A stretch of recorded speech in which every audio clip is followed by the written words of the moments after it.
So in the last part we have done with the first stage output of radix to full decimation in time algorithm. So we will proceed with the remaining part. For you recalling the previous part, just focus on the slide. By this manner we have calculated the first stage output, which is the 2-point DFT, by taking two samples at once. By this manner we are done with the first stage output, which is A0 to A7. Now we have to calculate 4-point DFT by taking 4 consecutive samples simultaneously. So 4-point DFT will be calculated for A0 to A3, and another 4-point DFT will be calculated for A4 to A7. How? The same butterfly diagram is followed, or structure is followed.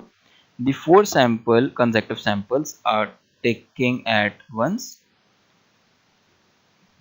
The arrow is plotted like 2 arrows are in the downward direction and the 2 arrows are in the upward direction.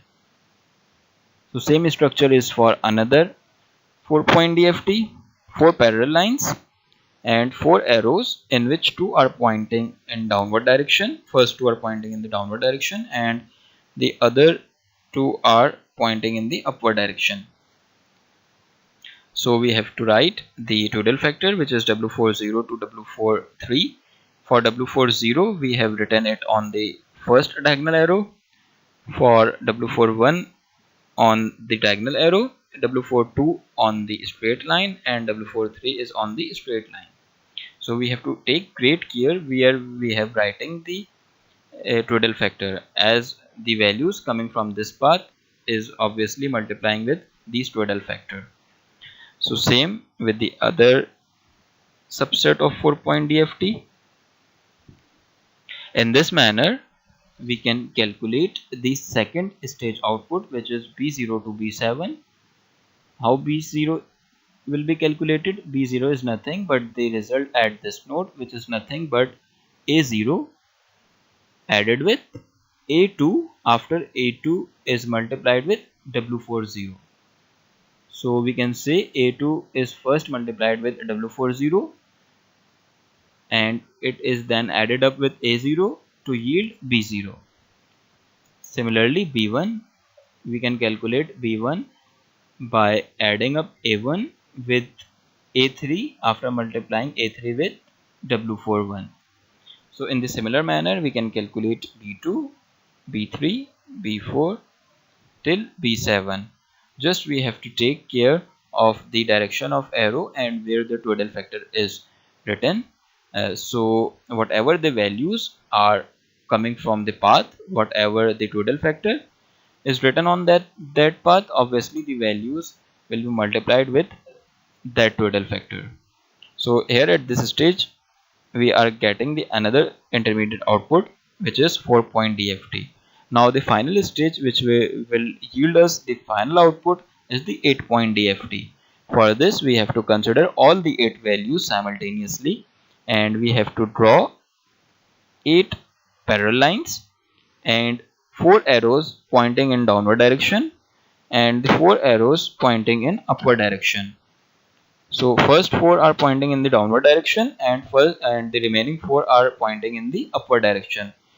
Now we have to write the total factor on it. So total factor will be written on first 4 diagonal arrows or diagonal lines which are pointing in upward direction: W80, W81, W82 and W83. So W80 to W83 is being written on the diagonal arrow lines. You can see these are the diagonal arrow lines. These are the diagonal arrow lines.